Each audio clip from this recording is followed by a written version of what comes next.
Let's take a kick. Let's take this kick drum. Just a very quiet kick drum. Let's turn it up a little bit. Let's get it close to the ceiling.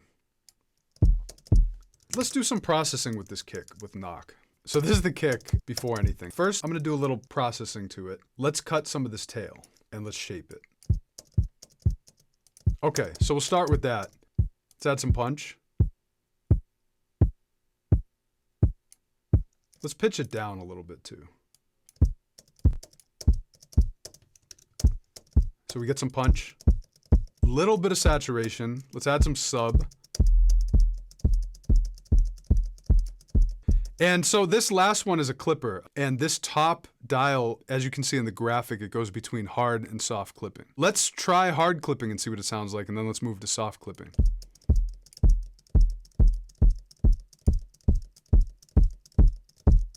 A little bit of EQ. Cut some of the lows.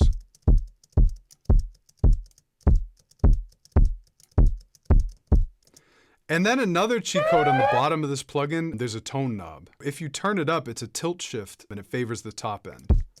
So if you have too much bass in your 808 or your kick, you can turn this up and it'll favor the top end over the low end. If you turn it down, it's the opposite. You favor the low end over the top end.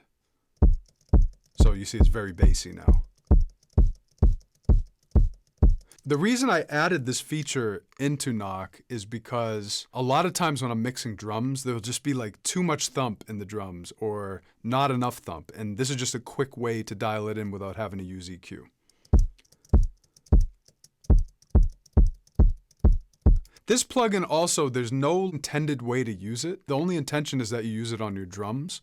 But it's a creative tool. I wanted to make it so it's not like scientific or difficult, or it doesn't list all the frequencies and all these things that you don't really need to always know when you're making music. I wanted to make it very intuitive, like a piece of hardware. When you dial it in, you're doing it based on feel. As I turn knobs, what I'm looking for is the sweet spot.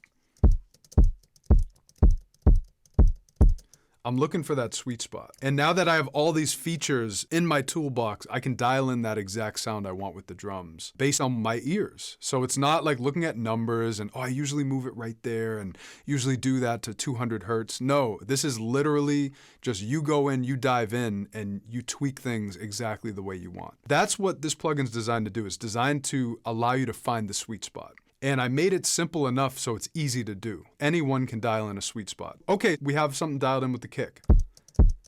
So this is our kick. This is before. That's the previous kick. And this is after.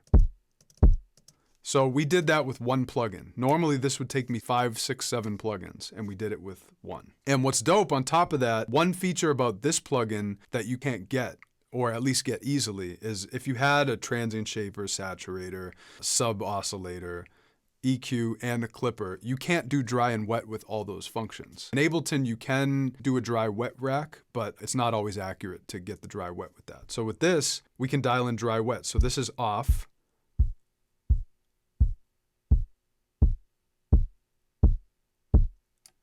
We could just dial in a little bit of it, or a lot of it, or none of it. And then you can play with the controls.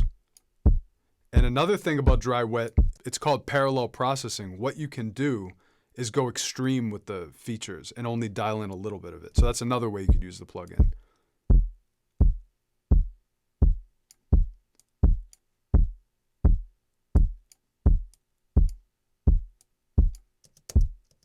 And another thing you can do if you want is add a second one.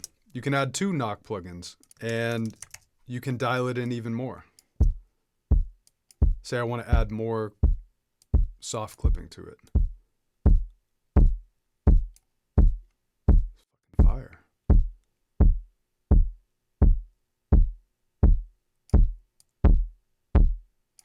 But just a little bit of that. So you're getting into sound design right now. You're getting into drum design.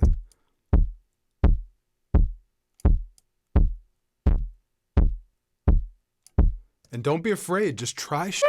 Just try shit.